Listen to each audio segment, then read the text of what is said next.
Hello everyone, मैं हूं अर्जुन प्रताप सिंह राणा और मैं आप सभी का स्वागत करता हूं एक बार फिर से कक्षा 9वीं हिंदी लोक भारती के इस दूसरे वीडियो में, यानी अतीत के पत्र भाग 2 में, जिसके रचनाकार हैं विनोबा और गांधी जी।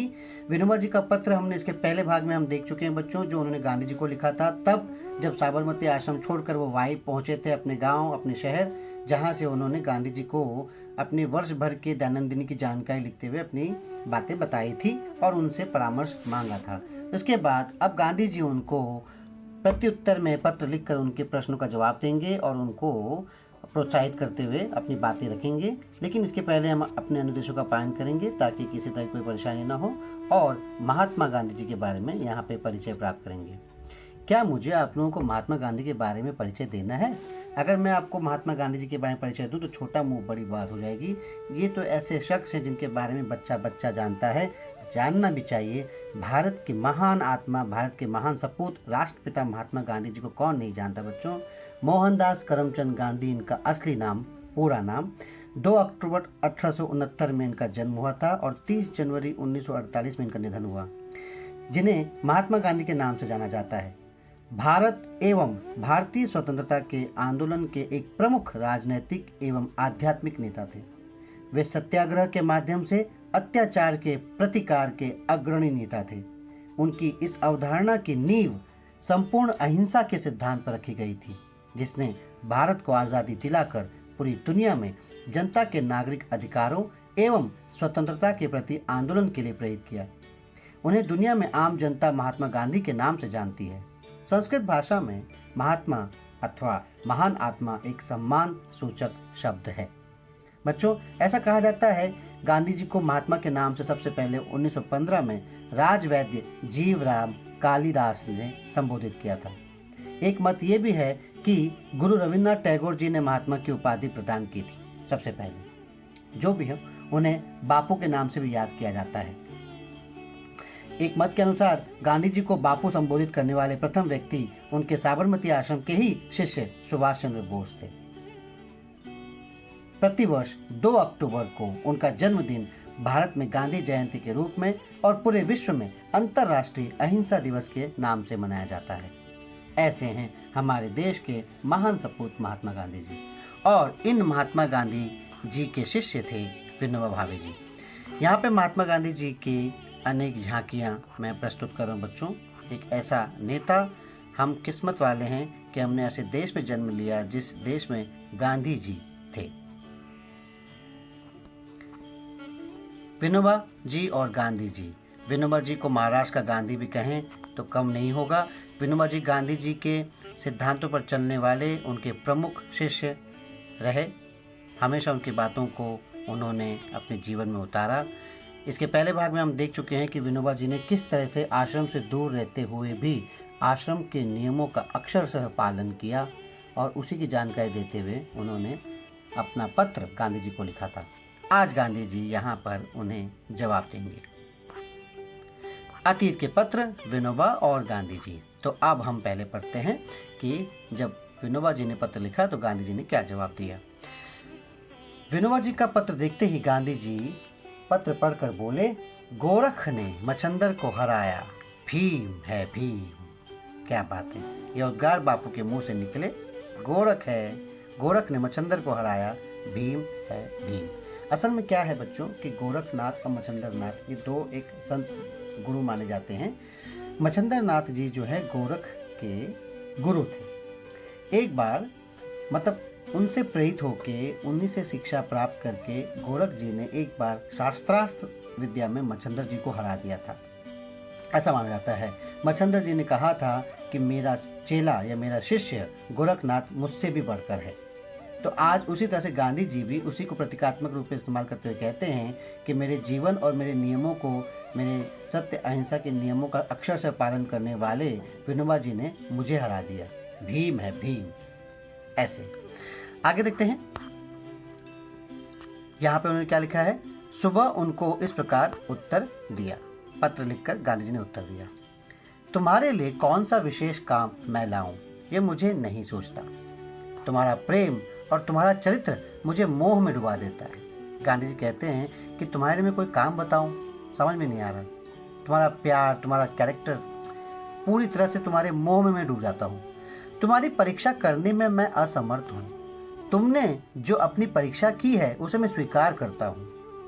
तुम्हारे लिए पिता का पद ग्रहण करता हूँ। गांधी जी जवाब में लिखते कहते हैं कि तुम ऐसे शिष्य हो जो अपनी परीक्षा इतनी बेहतरीन तरीके से देता है कि मैं तुम्हारी क्या परीक्षा लूँ, मैं खुद तुम्हारी परीक्षा लेने में असमर्थ हूँ। तुम तो वो व्यक्ति हो, वो विद्यार्थी हो, वो शिष्य हो जो गुरु के हर शब्द का अक्षरशः पालन करता है। तुमने मुझे पिता का पद दिया है, मैं इस पद को ग्रहण करता हूँ। मेरे लोभ को तो तुमने लगभग पूरा ही किया है। मेरी मान्यता है कि सच्चा पिता अपने से विशेष चरित्रवान पुत्र पैदा करता है। यानी एक पिता अगर चरित्रवान हो तो पुत्र उससे भी बढ़कर चरित्रवान होता है। गांधी जी कहते हैं अगर तुमने मुझे पिता कहा है और मुझे इतना आदर सम्मान दिया है तो तुम उससे भी ज्यादा आदर सम्मान के अधिकारी हो।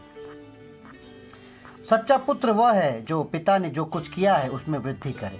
गांधी जी कहना चाहते हैं कि पिता ने जो कुछ किया उसमें वृद्धि करे, वो सच्चा पुत्र है।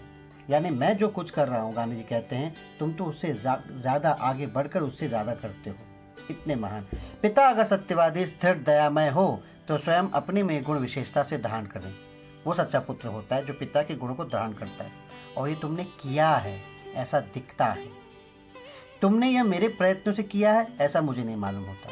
मतलब मेरे कहने पर, मेरी कोशिशों से तुमने सब किया हो, नहीं, तुम तो खुद ही ऐसे सर्वगुण संपन्न हो।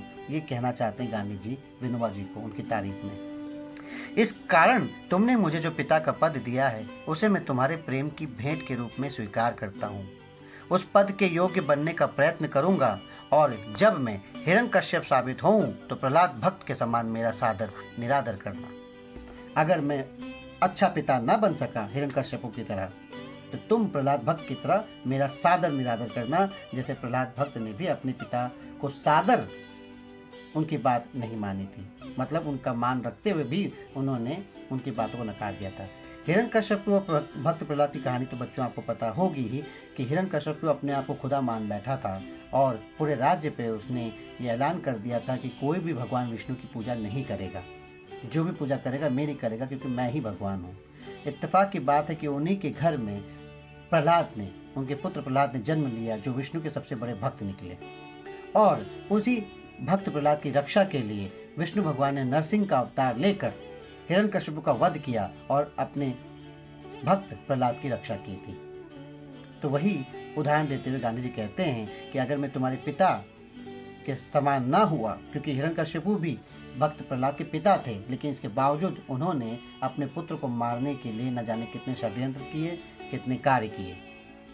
तो अगर मैं भी वैसा ही हिरण्यकश्यप साबित हुआ तो तुम भी मेरा उसी तरह से निरादर करना, मतलब मेरी बातों को मत मानना।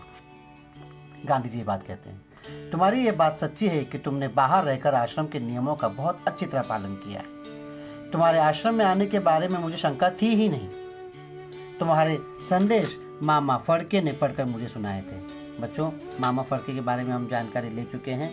मैं पहले आपको बता चुका हूँ। मामा फड़के यानी विट्ठल लक्ष्मण फड़के, जो भारतीय सामाजिक कार्यकर्ता, लेखक और गांधीवादी नेता थे। तो तुम्हारे आश्रम में आने के बारे में मुझे शंका थी ही नहीं। मतलब तुम तो आश्रम में लौटकर आने वाले ही थे, मुझे पता था। तुम्हारे संदेश मामा फड़के ने मुझे पढ़कर सुनाए थे। ईश्वर तुम्हें दीर्घ आयु करे, मतलब लंबी उम्र दे, और तुम्हारा उपयोग हिंद यानी हिंदुस्तान की उन्नति के लिए हो, यही मेरी कामना है। ऐसे गांधी जी का जवाब उनको। बच्चों, यहाँ पे जो फड़के जी की तस्वीर लगी है ये गलत है। ये विट्ठल लक्ष्मण फड़के जी की तस्वीर नहीं है। तुम्हारे आहार में किसी प्रकार का परिवर्तन करने का अभी तो मुझे कुछ नहीं लगता। मतलब तुम्हारे भोजन में, मतलब तुम भोजन करते ही क्या हो, जो तुम पालन कर रहे हो इतना बढ़िया, उसमें कोई परिवर्तन मत कीजिए। दूध का त्याग अभी तो मत करना। याद है आपको, विनोबा जी ने कहा था कि मैं दूध छोड़ देना चाहता हूँ। गांधी जी उन्हें दूध छोड़ने के लिए मना करते हैं। इतना ही नहीं, आवश्यकता हो तो दूध की मात्रा बढ़ाओ। दूध बच्चों, दूध हमारे शरीर के लिए, सेहत के लिए बहुत ही अच्छा होता है, इसलिए हमें दूध पीना चाहिए। गांधी जी भी ये बात विनोबा जी को कहते हैं कि दूध नहीं छोड़ना, बल्कि ज़रूरत हो तो दूध की मात्रा बढ़ा दो, यानी ज़्यादा दूध पियो। रेल विषयक सत्याग्रह की आवश्यकता अभी नहीं है। विनोबा जी ने पूछा था कि अगर रेल का सत्याग्रह करना है तो मैं जल्दी आ जाऊंगा, तो उन्होंने कहा कि अभी उसकी आवश्यकता नहीं है, पर उसके लिए ज्ञानी प्रचारकों की आवश्यकता है। यह संभव है कि शायद खेड़ा जिले में सत्याग्रह करना पड़ जाए। अभी तो मैं रमता राम हूँ। रमता राम मतलब यहाँ से वहाँ घूमना, यात्रा करना। गांधी जी भी एक जगह रहते नहीं थे, पूरे देश भर में यात्रा करते थे, लोगों की समस्याओं का समाधान करना, उनको सुनना। तो कह रहे हैं कि अभी तो मैं रमता राम हूँ, यानी एक स्थान पर न टिकने वाला व्यक्ति। 2-1 दिन में दिल्ली चला जाऊँगा, विशेष तो जब आओगे तब। सब तुमसे मिलने को उत्सुक है, बापू के आशीर्वाद। तो इस तरह से यहाँ पे देखिए खेड़ा सत्याग्रह की तस्वीर मैंने आपको प्रस्तुत की है। यही उम्र थी गांधी जी की जब उन्होंने विनोबा जी को पत्र लिखा था। तो बच्चों, यहाँ पर गांधी जी ने उनको जवाब दिया।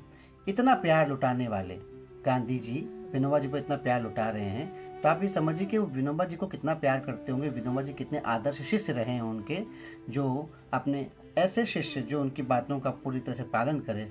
कौन गुरु होगा जो अपने शिष्य को प्यार नहीं करेगा।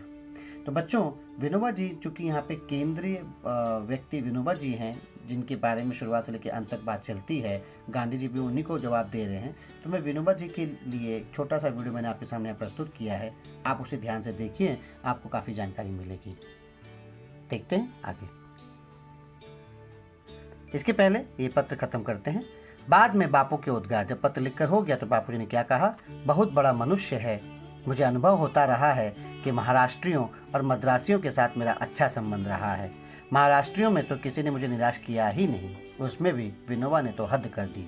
इतना महान, इतना अच्छा व्यक्ति, एक महाराष्ट्रियन व्यक्ति। इस तरह से तारीफ करते हैं गांधी जी। अब आगे देखते हैं विनोबा जी के बारे में। ध्यान से देखिए बच्चों।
तो देखा बच्चों, भारत रत्न से सम्मानित विनोबा भावे जी, जिन्होंने पूरे देश की यात्रा की और देश के लोगों में जागरूकता पैदा की, गांधी जी का संदेश फैलाया। इस तरह से प्रस्तुत पाठ में विनोबा जी का दृढ़ निश्चय, विनोबा भावे जी का दृढ़ निश्चय, परिश्रम, अनुशासन, देश सेवा व्रत, गांधी जी के प्रति उनकी श्रद्धा और समर्पण की भावना प्रदर्शित की गई है। साथ ही पत्र में विनोबा जी के प्रति गांधी जी का विश्वास और पितृवत स्नेह एवं विविध मानवीय मूल्यों का वर्णन किया गया है। तो यहाँ पे हमारा ये पाठ समाप्त होता है बच्चों। उम्मीद है आपको समझ में आया, अच्छा लगा। इसी संबंधित प्रश्नोत्तर हम अगली कक्षा में करेंगे। तब तक के लिए ध्यान रखिए, सुरक्षित रहिए। धन्यवाद।